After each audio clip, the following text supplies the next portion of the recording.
திருவருள் சக்தி டிவி வாழ்க்கையை வளமாக்கும் களம். தென்னிந்திய சினிமாவில் 90களின் காலகட்டத்தில் டாப் நடிகையாக புன்னகை அரசியாகவும் திகழ்ந்து வந்த நடிகை ஸ்னேகா தற்போது முக்கிய ரோல்களில் நடித்து வருகிறார்.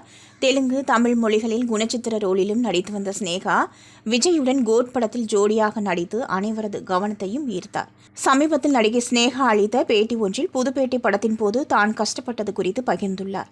அதில் புதுப்பேட்டை படத்தில் வில்லன் நடிகர் என் வயிற்றில் அடிக்கும் காட்சி அமைந்தது. இயக்குனர் செல்வராகவனுக்கு இன்னும் பெட்டராக இருக்கணும் என்று கூறி நிஜமாக அவரை வயிற்றில் உதைக்க வைத்தார். அப்படி வயிற்றில் உதைத்ததால் காட்சி முடிந்ததும் கேரவேனுக்கு சென்று வருகிறேன் என்று செல்வாவிடம் கூறிவிட்டு சென்றேன். கேரவேனில் அழுத போது நான் அழுவதை யாரோ பார்த்து செல்வராகவனிடம் கூறியிருக்கிறார்கள். அதன்பின் செல்வராகவன் நிஜமாகவே உதைத்து விட்டாரா, வலிக்கிறதா என்று கேட்டதும் ஆமாம், அடி நன்றாக பட்டது என்று ஸ்னேகா கூறியிருக்கிறார்.